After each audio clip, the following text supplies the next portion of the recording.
Bonjour à tous et bienvenue pour ce nouvel épisode de podcast consacré aujourd'hui aux relations sentimentales. Démêler les fils de l'amour et de la dépendance.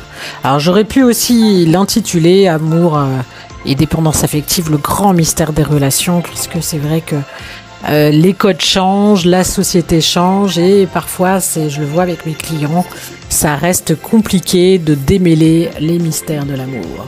Alors, je suis Céline Folly, je suis coach de vie et j'accompagne notamment les personnes dans leurs relations interpersonnelles et notamment amoureuses. Alors en fait, qu'est-ce que l'amour, contrairement à ce que pourrait être la dépendance affective? Alors en fait, là où l'amour s'exprime sans attente, sans calcul, la dépendance affective exprime des sentiments en attendant de recevoir la même chose en retour. Le dépendant affectif ou un manque d'autonomie affective va exprimer un besoin d'être rassuré en permanence et entretient des actions uniquement en fonction de ça ou de sa partenaire. Alors, je tiens à préciser que en tout début de relation, ça peut être tout à fait logique de faire preuve d'un peu de dépendance affective, on a envie de le voir tout le temps, on pense à lui, à elle, effectivement, c'est tout à fait logique. Mais on est bien sur quelque chose d'extrême et qui devient à un moment donné toxique. Puisqu'en fait, quand on devient dans la dépendance affective extrême et permanente, dans ses relations, dans sa ou ses relations, on arrive à des relations toxiques. Parce qu'être en attente, ça génère forcément de la frustration, ça amène à du calcul, mais ça va devenir au bout d'un moment toxique, négatif pour le bien-être amoureux. De la même manière, lorsqu'on accepte de faire des choses qu'on ne souhaite pas faire par peur de perdre l'autre, ça rentre dans un schéma de dépendance affective. On s'oublie et on oublie ce qui nous fait plaisir dans la vie.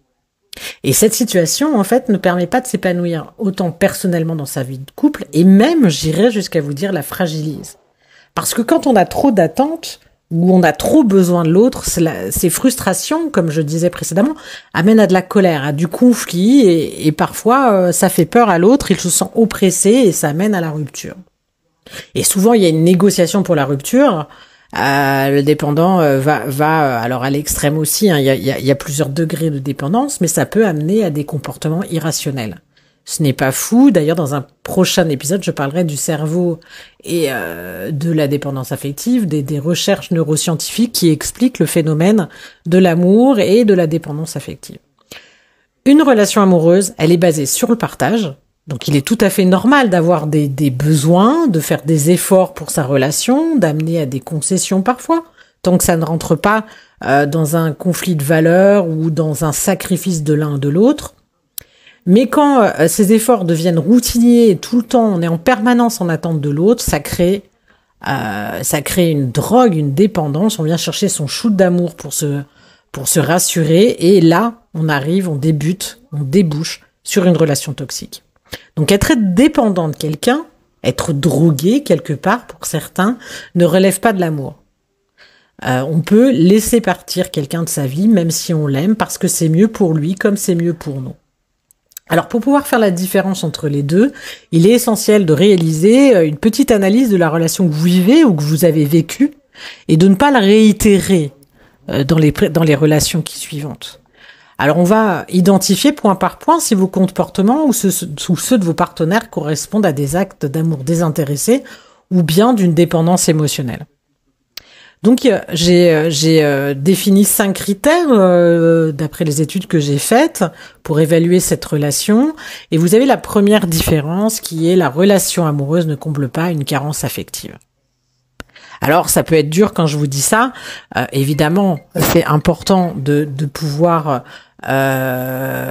attendre de l'amour de l'autre, c'est même une évidence.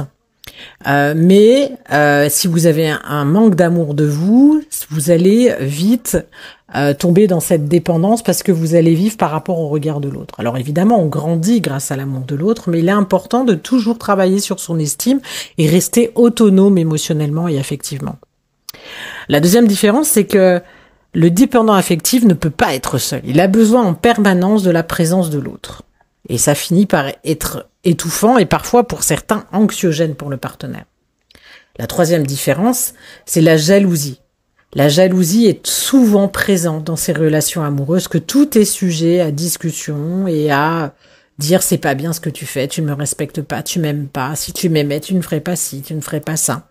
Donc ça c'est à bannir, et si c'est le cas, il faut vraiment que vous travailliez sur cette problématique. La différence numéro 4, c'est que le dépendant affectif vit souvent un amour unilatéral. Il donne tellement qu'il ne regarde même pas l'autre vous donner, et ce ne sera jamais suffisant. Et il aime pour deux. Donc souvent, l'autre n'a même pas d'espace pour pouvoir aimer son partenaire. Ou alors, on peut avoir de la codépendance. La différence numéro 5, c'est en dépendance affective. Contrairement à l'amour, c'est qu'on a souvent des émotions fortes et ambivalentes. Je suis en colère, je t'aime, je me dispute et en même temps, je me réconcilie très peu de temps après. Il peut même arriver que l'un des partenaires dans la dépendance affective domine et contrôle l'autre.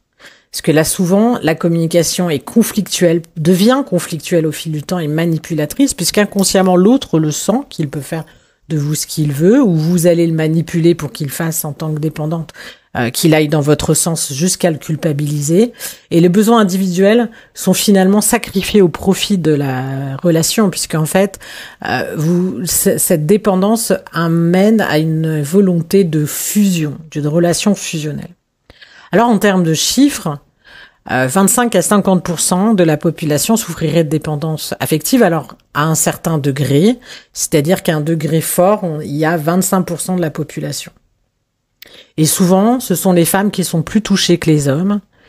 En revanche, elle peut toucher tous les âges, tous les milieux socio-économiques. Alors, lorsque nous sommes amoureux, c'est tout à fait normal de ressentir de nombreuses émotions, et parfois elles sont très fortes, surtout dans les débuts. Il est tout à fait normal d'être attentif à l'autre, de ressentir de l'empathie, des sensations parfois inexpliquées. On peut douter, comme je l'avais dit dans un précédent podcast. En revanche, si vous vivez toujours des émotions intenses, si vous passez de l'amour fou à la haine extrême, il est important de remettre en question votre façon d'aimer l'autre. Si vous passez d'un état à l'autre très facilement, vous allez vivre une relation de couple qui fait l'effet d'une véritable drogue. Donc si vous pensez souffrir de cette dépendance, il est important de demander de l'aide à un professionnel qui va vous permettre d'identifier les schémas qui sont dysfonctionnels, qui vous maintiennent dans cette dépendance, et de passer à un processus de guérison. En fait, si on remplace la négativité et la peur de perdre sa partenaire de manière permanente par de la confiance en soi et de la confiance en l'autre, par de l'estime de soi, savoir qu'on fait de la valeur, qu'on a de la valeur, savoir qui on est, on va pouvoir se donner la possibilité d'être pleinement heureuse dans la vie de couple. Voilà, je vous remercie d'avoir écouté ce podcast. N'hésitez pas à nous laisser vos commentaires et à partager cet épisode avec vos proches. Et prochainement, nous explorerons d'autres aspects de la dépendance affective, mais aussi de la relation de couple saine. Mais je vais aussi, surtout pour la prochaine fois, m'intéresser au rôle du cerveau dans l'amour et la dépendance affective. Je vous dis à très bientôt. Je vous espère en forme, et n'hésitez pas à me laisser des commentaires ou à me poser des questions si vous souhaitez que je vous parle d'un sujet bien précis. À très vite, au revoir.